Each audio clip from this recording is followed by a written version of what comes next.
Bem, eu recebo com muita alegria aqui nos estúdios o deputado Oscar Bezerra, que tem sido, como repito aqui sempre que ele não está, uma das revelações da Assembleia Legislativa de Mato Grosso e vem cumprindo um grande mandato. Primeiro, como presidente desta CPI das obras da Copa. Deputado, bom dia, um prazer enorme tê-lo aqui.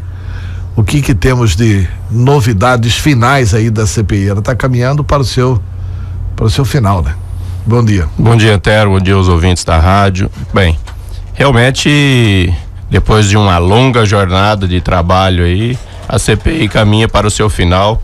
Nós queremos agora, em maio, até dia 30, finalizar os trabalhos desta CPI, apresentando um relatório à sociedade mato-grossense, onde vai apontar as irregularidades, onde vai apontar os responsáveis por esta barbárie que fizeram com a nossa capital e com Várzea Grande, principalmente nessa questão do VLT. Essa questão do VLT, como é que está esse debate dentro da Assembleia? O senhor sendo um deputado da base governista, o que o governo acena sobre esta solução do VLT? Bem, o governo, na audiência pública proposta pelo deputado Emanuel, com um chamamento ao secretário Quileto, que acabou indo Gustavo Oliveira, Paulo Tax e várias outras autoridades do governo, sinaliza que continuará o VLT desde que faça um bom entendimento com a empresa. A empresa quer mais 1 bilhão para terminar, e o estudo da KPMG apontou 602 milhões. Se chegarem a um entendimento nessa questão financeira, o governo tocaria a obra até o seu final, mesmo sem tendo recurso, porque ficou muito claro de que o governo não tem a capacidade financeira de arcar com esses 602 milhões, mesmo tendo aí metade disso já ainda em conta, já do financiamento disposto, à disposição, mas ele teria que aportar uma quantidade de recursos que não tem. E sinalizou naquele momento, Antero, a probabilidade, o Gustavo disse, de vender os excessos de vagão, que sobrou, compraram demais, desnecessariamente. E aí veio, na semana passada, o representante da Tetrans depor na CPI. E ele foi muito enfático em dizer de que aqueles vagões, com as medidas que foram compradas para a capital, no sentido de favorecer o processo de licitação e desqualificar a concorrência, é difícil encaixar em qualquer lugar no Brasil. Não tem as mesmas dimensões os que existem hoje rodando. Ou seja, até nisso as pessoas conseguiram atrapalhar, pensando apenas na lucratividade do processo de compra do VLT. Pensando no seguinte, né? Que o roubo é bem organizado no mundo inteiro, né? Por que não fazer tudo igual no mundo inteiro, né? Pois é, e aqui as dimensões foram feitas diferentes, e para que seja vendido esse VLT daqui, teria que achar um novo projeto, ou seja, lá em Campo Grande resolveu botar um VLT. Aí sim faz o projeto com essas dimensões daqui, porque aqui vai ter um carro mais barato, algo nesse sentido, para vender, para eles comprarem. Só se for desse jeito, porque nos que existem no Brasil não tem como ir para fazer subcelência, por exemplo, lá. Ou esperar uns 100 anos, né, para poder colocar em execução aqui o vagão, né? Pois é. Porque é um excesso assim absurdo, né? Na época, um dos engenheiros responsáveis esteve lá e disse que nós estamos com 2 linhas principais, mas ao futuro teremos 4, teremos 5 e os carros já estão aí, quer dizer, é um grande absurdo. Eles trabalharam assim com uma irresponsabilidade tão grande com dinheiro público, com financiamentos que hoje o Estado está fazendo das tripas coração para tentar cumprir, que já vai começar a vencer isso aí. O VLT nem está andando e vai começar a vencer o financiamento. Tá pagando, né? É absurdo. Não entra nem um centavo e já tem que pagar. Já tem que pagar. Então, a irresponsabilidade levou, obviamente, a população ser privada do direito, por exemplo, de ter já funcionando há muito tempo e muito bem funcionando o BRT, que em Curitiba, por exemplo, é a base do transporte de Curitiba, que é uma das melhores cidades na organização de trânsito. Deputado, com relação a outras apurações dentro da CPI das obras da Copa, teve gente que tentou se recusar E depois que foi, acabou fazendo o depoimento pífio também, né? Sim. Infelizmente, eu não consigo dimensionar como que pode as pessoas acharem que vão lá depor ou omitir e não serão responsabilizados. É um grande equívoco, porque aqueles que vão lá para tentar proteger quem era o chefe, quem mandou fazer daquela forma, tá chamando para si a responsabilidade. Ao final do relatório, eles serão responsabilizados. Tem engenheiro aí que está protegendo o chefinho de que corre o risco de perder o CRC. Quer dizer, e é realmente um risco, porque como que uma pessoa dessa pode ter um documento para prestar serviço se ele se presta ao papel de apenas assinar o orçamento e dizer que ele participou de um processo que não participou? Se ele tivesse participado, ele sabia responder uma pergunta a respeito do assunto, nenhuma, porque eu não fiz parte desse assunto, essa parte eu não cheguei. Quer dizer, absurdo o direcionamento que foi feito, o jogo de planilha que foi feito. Lá nós tínhamos, por exemplo, na planilha das obras do VLT, 12 itens. Eles agruparam 5 itens, obras, pulou de 100 milhões, que era um item dividido, para 600 e tantos milhões, e ali, isso depois da licitação, que não é permitido, isso depois, quer dizer, então as pessoas acham que eles achavam que a impunidade ia prevalecer o tempo integral. E, graças a Deus, vão ser penalizados pelos excessos que cometeram, pelos absurdos que cometeram, porque não é possível mais nesse país que está vivendo uma quebradeira geral, nós aceitarmos, em hipótese alguma, essas pessoas sendo larápias. Como que vocês avaliaram o depoimento do Maurício Guimarães, que era um dos principais dirigentes da Secopa depois do Éder Moraes, ele que tomou conta dessa fase final do governo? Foi quem mais inaugurou obras não inauguradas no estado de Mato Grosso em todos os tempos. Maurício admitiu, por exemplo, Antero, que sem dotação nenhuma abriu processos licitatórios, contratou a rúbrica, ou seja, para pegar do orçamento tem que ser na rúbrica 102, 215.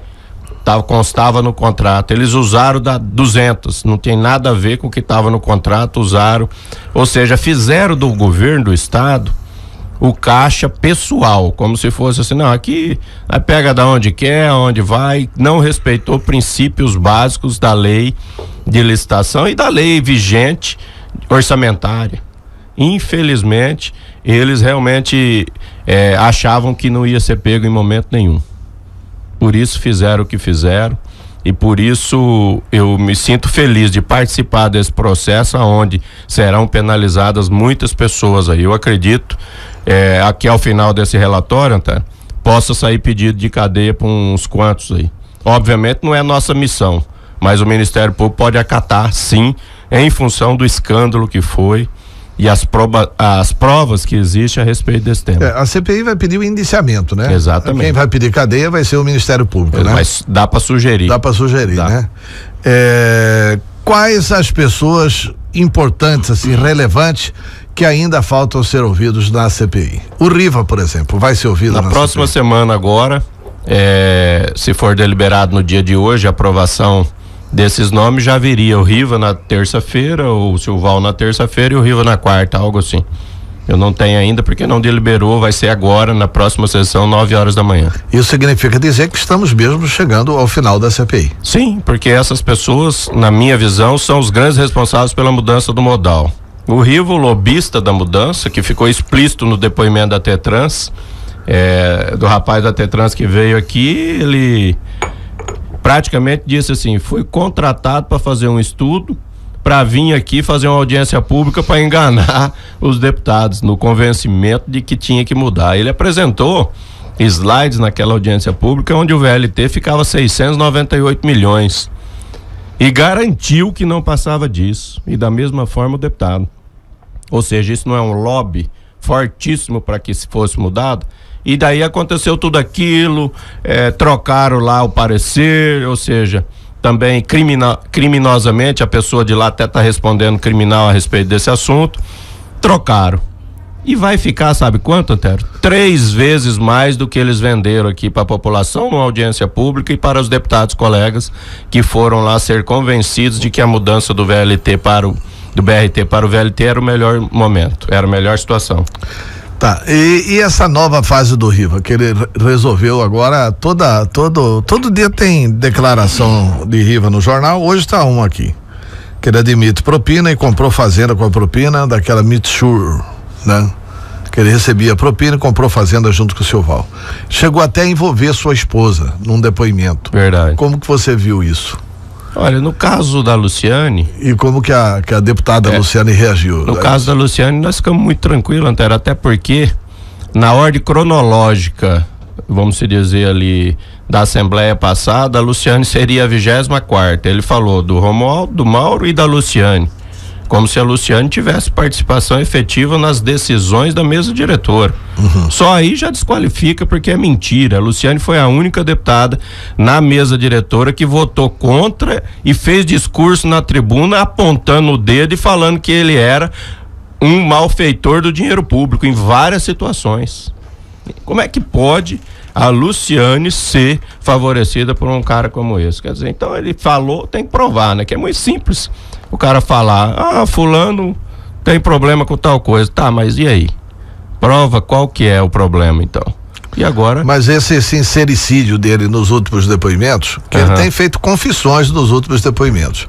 Há uma diferença do Riva. Até então ele vinha dizendo que era uma pessoa honesta, era injustiçada e havia uma perseguição política, principalmente por parte do governador Pedro Taques. Agora ele mudou. Ele passou a admitir os crimes, passou a admitir que participou, passou a admitir que ganhou e está dizendo o seguinte, mas não fui só eu. Foi eu, o Romualdo, o Mauro Sabe. Acabou de fazer um depoimento nesse sentido. Agora deu outro hoje. Não fui só eu. Foi eu e o ex-governador seu Val Barbosa, que compramos uma fazenda em conjunto como resultado da propina.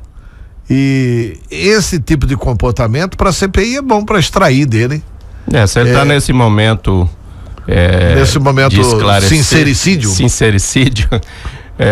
O que vale ressaltar para a população de Mato Grosso é que aquele deputado que ficou 20 e tantos anos no parlamento e que era o honesto, como ele dizia, a vida inteira estava mentindo.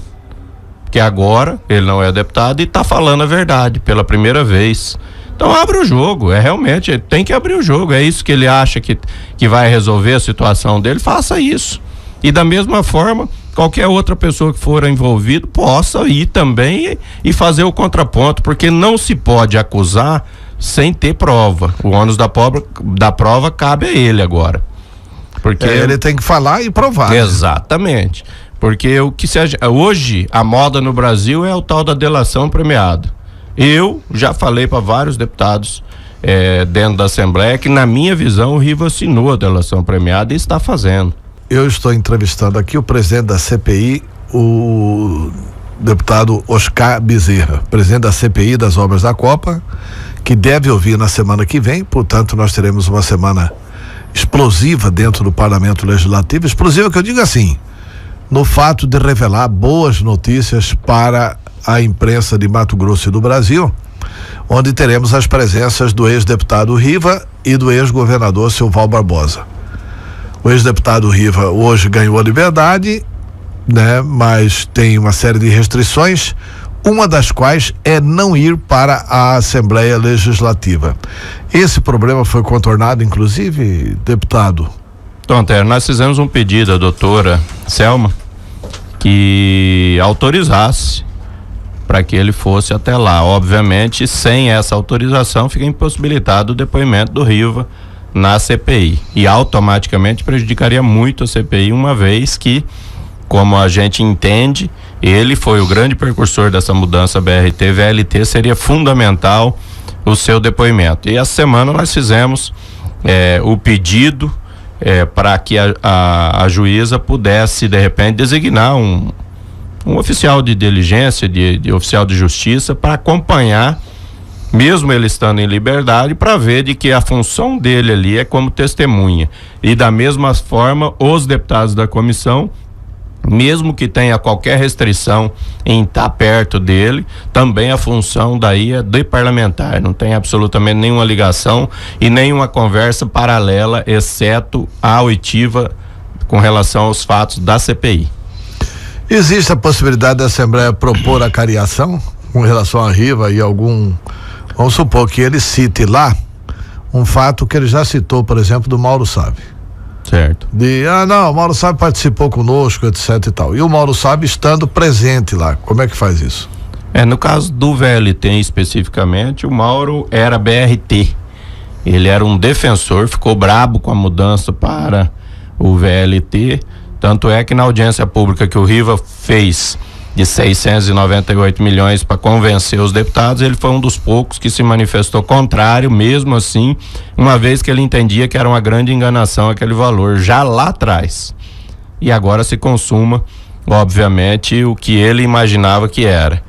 Agora, com relação a qualquer outro fato que possa ter, o deputado vai estar ali na hora e vai precisar obviamente, responder a pergunta. Já ocorreu em uma situação com o Wilson Santos, salvo engano, que com o Wagner Ramos, que um dos depoentes falou, mas o senhor era da comissão que fiscalizava.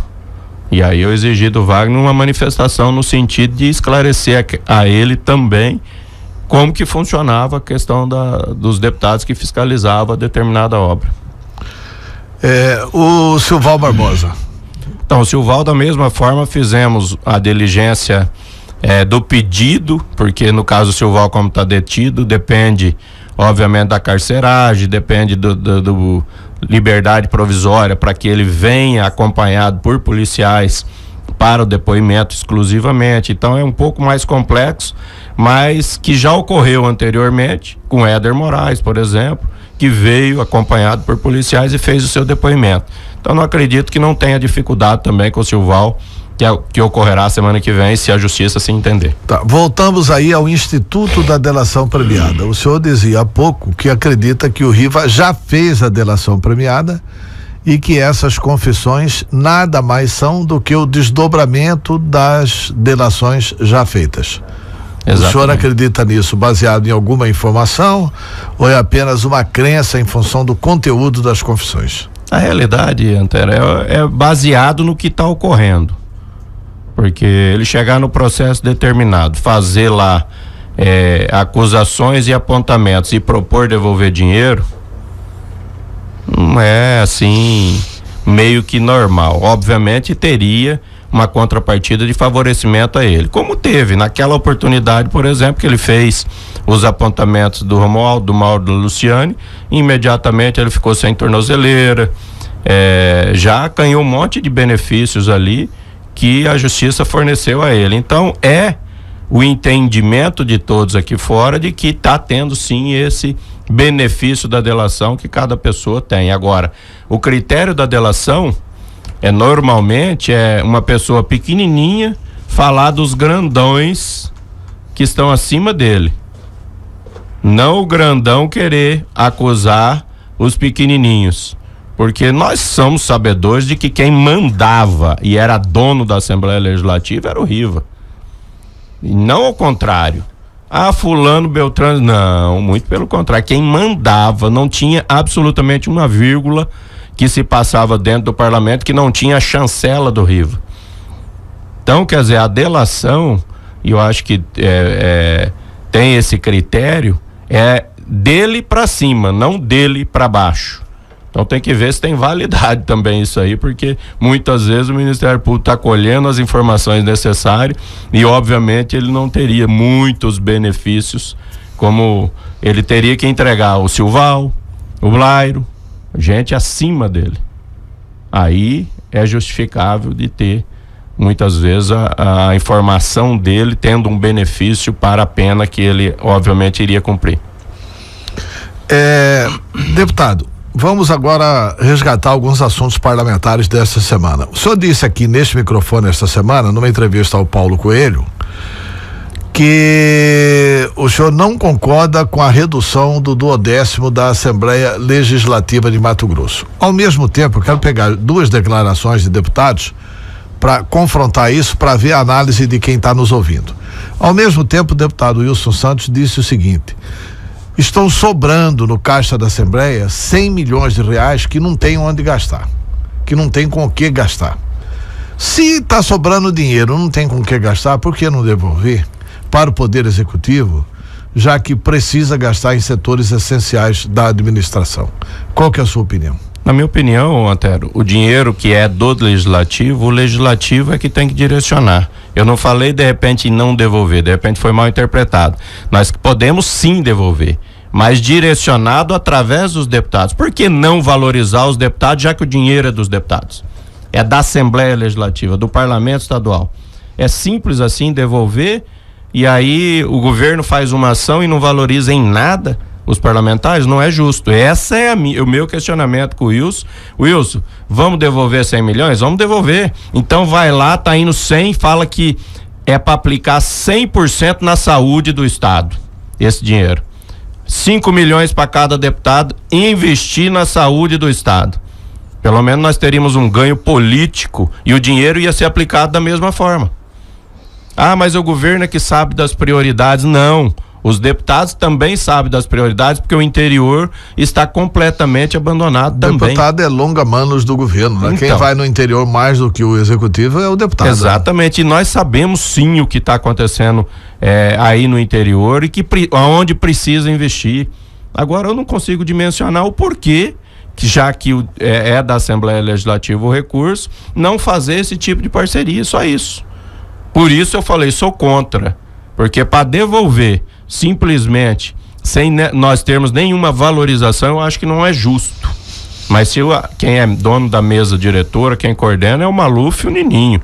Se eles entenderem, acharem que conseguem contornar com os deputados, eles que o façam. Eu já, se fosse da mesa, ia negociar nesse sentido, de contemplar os colegas deputados, no sentido de cada um deles saber onde é que precisa aí no interior do estado. Poder indicar as obras até o valor de tanto. Exatamente. Né? Eu, por exemplo, todo ano boto na Santa Casa um pedacinho da minha emenda.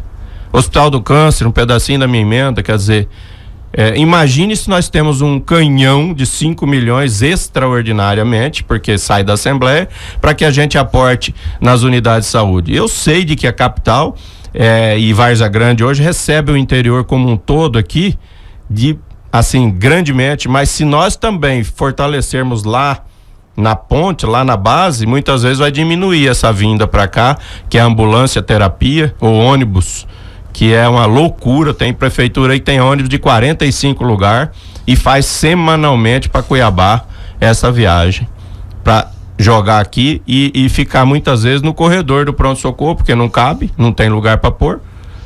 Eu já disse aqui que a melhor obra para a saúde da capital é melhorar a saúde do interior. Do interior, exatamente. Mas eleição da prefeita, da nossa deputada Luciane lá. Pois é, toda eleição é uma caixinha de surpresa, né, Antônio? Quem que vai ser adversário dela? Parece que é o priminho Riva, que é irmão do Riva. Que foi ex-prefeito também. Ex-prefeito da cidade. Quer dizer, apesar que, na minha concepção, ele está inelegível, mas muitas vezes vai sob liminar, de repente uma decisão para que ele concorra sob júdice, não sei te dizer.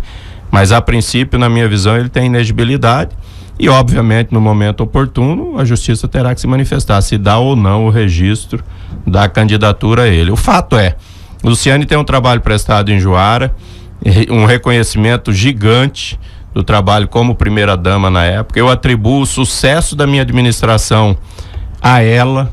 Mais de 70% foi ela que conduziu, vamos supor, através do social, que nunca teve naquele município, e ela realmente vestiu a camisa de primeira-dama e fez um trabalho assim brilhante. E aí, obviamente, as pessoas passam a gostar do modelo de administração, porque é cuidando de gente, de pessoas, ou seja, dando atenção para quem realmente precisa. E a prova disso, Antero, foi que quando saiu ela para deputada em 25 dias, porque eu era o candidato a deputado, não pude ser, coloquei ela em 25 dias ganhou do deputado Riva lá em Juara de 9-6. Ela fez 9 mil votos, ele 6 dentro da cidade dele, ou seja, prova de que o crédito dela, a moral que ela tem naquela cidade realmente é muito grande. E aí, obviamente, você vê que tem uma conotação aí de que já que o irmão é o concorrente dela lá, né? Vamos manchar ela aqui, vamos colocar o nome dela aqui num suposto papelzinho que tinha anotação que ia tanto para ela. Esse tipo não pega bem, até porque a deputada sempre foi uma das adversárias políticas ferrenhas do deputado Riva aqui na Assembleia Legislativa. Mas, Oscar Bezerra, os caminhos do PSB, o seu partido, quantos prefeitos o PSB lança nesta eleição? Olha, nós temos, hoje conseguimos levar 15 prefeituras já, ou seja, já passamos do que tínhamos quando o Valtenir abandonou a sigla e ficou apenas Luciano e Mauro Mendes com mandato, e eu naquela época tive a oportunidade de ser o secretário-geral do partido, com o Mauro presidente. Elevamos o partido aí para 3 estaduais e 2 federais, trazendo agora mais um, que é o Mauro, e 15 prefeitos de volta. Mais um federal? Não, mais um com o Mauro agora. Estadual, tá. 2 federais e 4 estaduais nós temos agora, e 15 prefeitos no estado de Mato Grosso. E se você for observar e somar das 15 prefeituras o que a população desses municípios, obviamente por causa de Cuiabá, nós estamos administrando 40% dos eleitores de Mato Grosso. E isso tem um peso político muito grande. E o PSB agora terá de 70 a 80 candidatos a prefeito nos municípios. Então o crescimento vai ser grande também nesta questão eleitoral agora que se aproxima. E atribui-se isso à união de esforços dos deputados.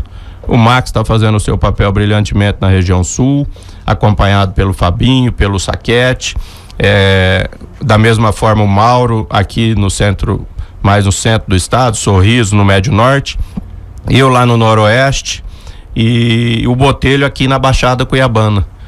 E eu tenho certeza absoluta que o resultado desse trabalho virá nas próximas eleições. A gente acredita que no mínimo podemos elevar o número hoje existente para mais 10, ou seja, 25 prefeituras seriam do PSB nesse contexto aí, na minha visão. Tá, e para finalizar, que nosso tempo está esgotado, o deputado Oscar Bezerra vai ser primeiro secretário da Assembleia?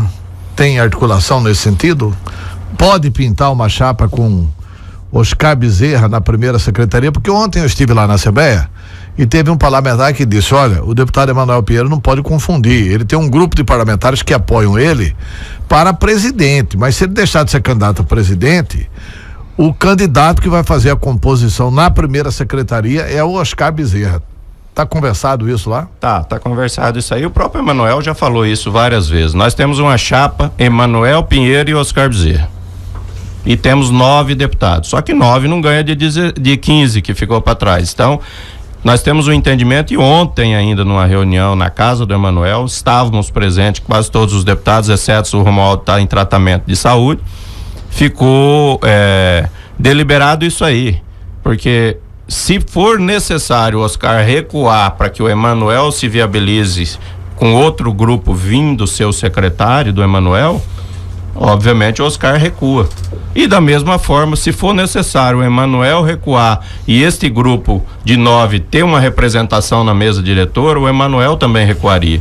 Então, é um fator interessante de que está se aproximando aí, está se aventando aí, e a probabilidade realmente é grande. Obviamente nós dependemos dos votos dos colegas, porque mesa diretora precisa ser meio que uma intenção dos colegas em colocar aqueles que acham que melhor representarão. Tá bom, deputado Oscar Bezerra, muito obrigado pela entrevista. Eu agradeço a oportunidade, estou sempre à disposição, Antero.